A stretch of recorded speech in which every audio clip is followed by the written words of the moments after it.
12월 3일 목요일 황장수의 뉴스 브리핑 시작하겠습니다. 아침부터 지금 한방눈이 펑펑 내리고 있습니다. 사실상 첫눈이라고 할 수 있는데요. 눈길 조심하시고 감기 조심하길 바랍니다. 그래도 모처럼 눈이 오니까 보기는 좋습니다. 눈 때문에 불편한 분도 많겠지만요.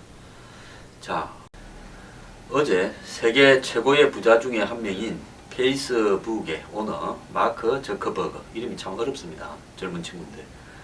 근데 이 친구가 딸을 출산한 걸 계기로 자신의 재산 99%, 약 52조를 더 나은 세상을 만들기 위해서 사회에 기부하겠다 이야기했습니다. 한편으로 워런 버핏, 또 빌 게이츠, 이런 사람들이 자신의 재산을 95%에서 99% 기부하는 이런 모습들이 가진 자가 사회에 자신의 이 재능을 바탕으로 벌인 부를 환원하는 모습이 참 보기는 좋습니다.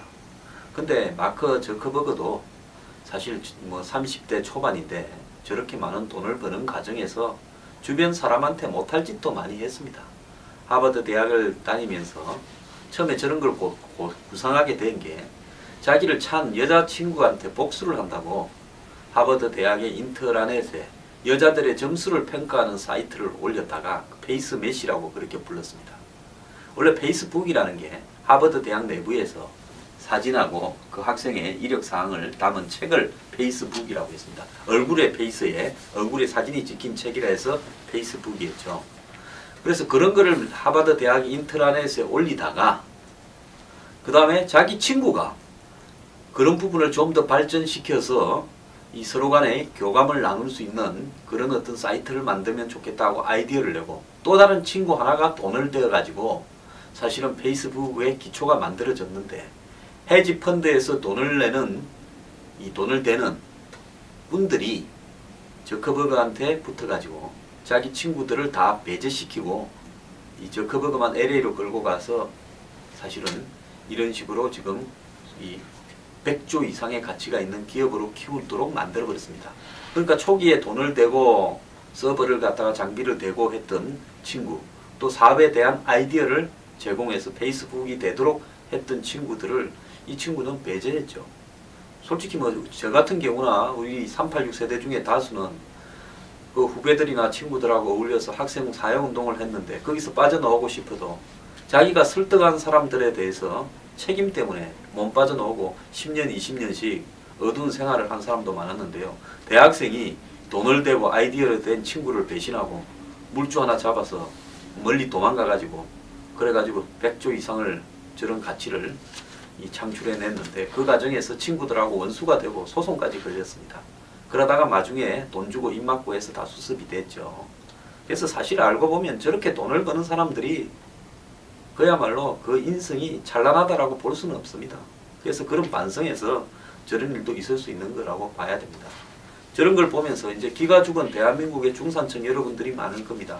어제 제가 중산층의 40%가 노후 대책이 없다 이랬는데 대한민국의 중산층이 되려면 평균 월 소득이 중위소득으로 한 375만원 정도 벌어야 되고 31평 아파트를 가지고 있어야 되고 중형차 소나타급 정도를 타고 다녀야 되고, 그리고 하루에 점심값으로 6,200원을 지출하고 가진 재산은 빚 빼고 나면 순자산은 2억 3천 정도다.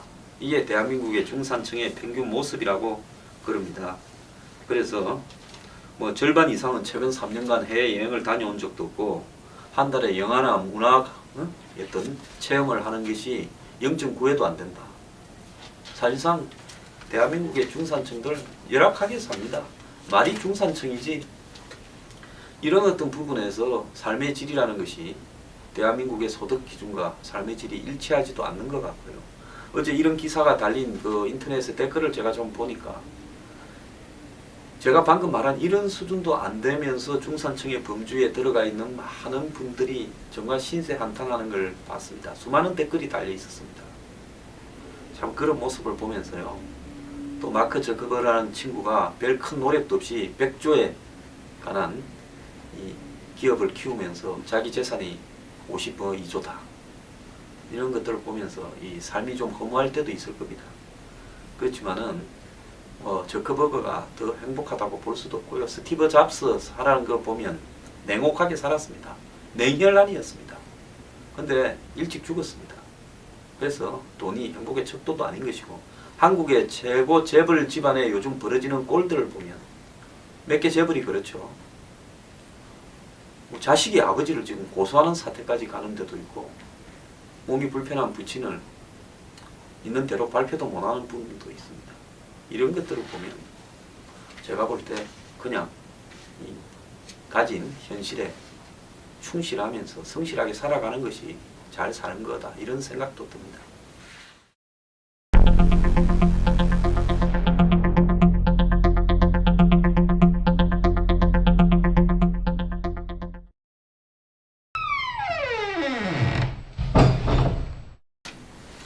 어제 국회 예산이 통과되었습니다. 내년 예산이 386조, 복지가 늘어나고 국방은 줄였답니다. 국방 예산이 줄은 데 대해서 저는 안타깝게 생각을 합니다. 한국이 아직도 북한과의 여러가지 안보 위협에 시달리는데 왜 국방 예산이 줄여야 될까요? 자, 그 부분에는 방산 비리로 얼룩진 이 국방부의 고위 관계자들, 방사청 관계자들, 그리고 또 국방관계연구소에 종사하는 사람들, 이런 분들이 크게 반성하고 자신을 되돌아봐야 될 문제라고 생각합니다. 자, 그리고 법안들이요, 국제의료사업지원법이라든지 관광진흥법, 또 지방자치단체가 이 공공산후조리원을 설립하는 모자보건법, 이런 것들이 통과되었습니다. 대통령이 경제 활성화를 위해서 통과시켜달라던 법들 중에 일부는 통과되었습니다. 특히 모자보건법 같은 경우에 지자체가 이 공공산후조리원을 만든다. 저는 굉장히 잘한 거라고 보고 있습니다. 왜 그런가 하면요, 지금 공공산후조리를 하는 시설들이 많이 있는데 요즘 출산이 떨어지면서 이런 부분들이 많지 않고 산부인과들이 병행해서 한다든지 이러면서 이런 부분들이 굉장히 비싸게 이 출산 후에 몸을 조리하는 이런 비용들이 굉장히 들도록 이렇게 만들어가고 있고, 이런 것이 사실은 이 여성들의 건강에도 크게 영향을 미치거나 위화감도 조성하기 때문에 공공조리원을 만드는 부분은 매우 잘한 거라고 봅니다. 그런데 여기서 또 하나 짚어야 될 부분은 기업 활력 제고를 위한 특별법, 일명 원사법이라고 하는 부분이, 그러니까 우리나라의 조선이라든지 철강이라든지 좀 사양산업에 가는 기업들을 자발적으로 서로 M&A를 허용하게 하는 법인데, 이것이 이제 재벌들의 문화발식 확장에 이용될 수 있다고 야당이 반대하고 있고요. 또 지금 이 대통령이 여러 번 강조한 서비스산업발전기본법에 대해서 이 야권이 문제를 제기하고 있습니다. 제기하는 이유는 뭔가 하면 이 법이 결국은 의료 민영화에 악용될 수 있다, 이런 이유로 반대하고 있어서 이 두 가지 법은 지금 통과가 안 됐고요. 또 테러 방지법, 북한 인권법, 이 부분은 이번에도 역시 지금 미루어지고 있습니다. 그리고 아예 미루어진 게 아니라 이번 정기국회에 처리하지 말고 임시국회나 열어서 한번 논의해보자는 것이 노동개혁 5대 법안입니다. 박근혜 정부가 추구하는 노동개혁에 대한 기본적인 틀은 국회에서 법이 통과돼야 이루어지겠죠. 그 5개 법에 대해서는 야당이 임시국회를 열어서 별도로 논의해볼 과제로 하자, 그렇게 미뤘는데요. 제가 볼 때 민노총 하는 행태로 보면 이 법은 올해 안에 통과되기가 어려울 걸로 보고 있습니다. 자, 북한 인권법은 지금 10년째 표로하고 있는데요. 대한민국에서 이 북한의 탈북자라든지 또 북한의 강제수용소, 이런 북한 동포들의 인권을 갖다가 지원하기 위해서 여러 가지 노력을 하자. 우리가 북한에 할 수 있는 게 뭐가 있겠습니까? 북한의 인권 침해에 대한 사례에 대해서 모집을 하고, 또 그런 부분을 갖다가 일하는 단체들을 지원을 좀 하자, 이런 정도밖에 안 되는 법인데, 이 법이 10년 동안에 국회에서 잠을 자고 있다는 것은 그야말로 북한의 인권이 개선되면 불편해지는 대한민국의 종북 세력들이 그만큼 많다라는 거고, 대한민국의 국회의원 중에서 상당수가 그런 부분에 동조하고 있다는 걸 의미하는 거 아니겠습니까? 기가 찬 일입니다. 또 이 테러 방지법, 요즘 IS 테러로 테러 방지를 해야 된다는데 이걸 국정원에 강하다 이래서 문제를 제기하고 있는 의원들도 그만큼 많다는 겁니다. 그런데도요, 이 SOC 예산, 그러니까 사회 간접 자본, 도로나 철도, 철도는 요즘 별로 안 하죠. 다리, 터널, 이런 건데, 이 예산은요, TK 예산 눈 감아주고 호남 예산 1200억 늘렸다. 즉 TK에 편성해 놓은 정부 여건의 예산을 눈 감아주고 또 야당 의원들은 그거 문제 제기하면서 호남에 또 1200억 늘렸다. 이 와중에 박원순 하수도 예산 500억, 안희정 가문 예산 633억이 여야당이 세게 밀면서 또 통과시켰다. 그리고 경찰에 살수차를 세대 사기 위한 예산이 있었는데 이 예산에서 6억이 깎여서 한 대밖에 못 사게 만들었답니다. 자, 물대포 운운하면서 참 폭력 집회 진압을 위한 예산은 깎아버립니다. 그리고 경찰이 복면을 쓰고 쇠파이프 휘두르는 사람들을 체정하기 위한 예산도 편성했는데 8억을 깎아버렸다고 합니다. 자, 대한민국에 저는 야당에게 묻고 싶습니다. 폭력 집회를 조장하고 복면 시위를 조장해서 이런 사람들이 잡히지 않고 법망을 빠져나가도록 돕고 폭력 시위자들이 마음대로 활보하게 만들기를 원하는 것입니까? 당신들은 집권하기를 포기했습니까? 집권할 생각이 없으니까 이러는 거 아니겠습니까? 그런데 예산을 이렇게 무슨 수백 조씩 편성을 하면 뭐합니까? 이 예산이 지켜져야 되는데요. 그런데 국회에서 도둑질을 해먹다가 깜빵을 가는 의원이 지금 그만둔 의원이 22명, 그리고 재판 중인 의원이 6명, 7%가 부패나 비리, 선거 부정으로 지금 그만두었습니다. 한 언론은 오늘 사설에서 이렇게 이야기를 했습니다. 어떤 특정 집단 중에서 한 7%나 부패, 비리, 부정에 연루되는 집단이 있겠느냐. 정말 엄청난 거죠. 자, 그럼에도 불구하고 정당은 매년 400억을 보조를 받고 총선이 있는 해는 한 800억 정도 받고 있습니다. 그 다음에 국회의원 선거 나와서 자치단체장 선거 나와서 쓴 돈은 기본 비용은 다 다시 돌려받습니다. 국회의원 대충 선거구 하나가 1억 5천에서 2억 사이에 이 공적 선거 비용이 책정되어 있는데요. 이 비용은 영수증만 다 제시하면 다 돌려받습니다.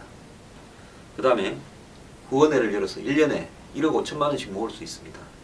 선거가 있는 해는 3억까지 모을 수 있습니다. 국회의원 한 명당요. 이 자기 월급하고 보좌관 월급으로 7억까지 판공비 이런 것까지 합치면 받습니다.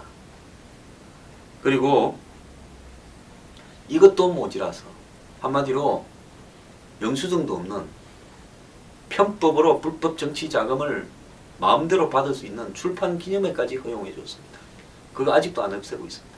근데 이것도 모자라 가지고 산자위원장이 자기 방에 단말기 끊어서 남은 책까지 또 산하기관에 다 팔고 있습니다. 지난 그 지방선거 때는 광역단체장에 당선된 사람은 출판기념회 때 2만 명이 왔다고 합니다. 자, 2만 명이 참 돈을 계산을 한번 보십시오.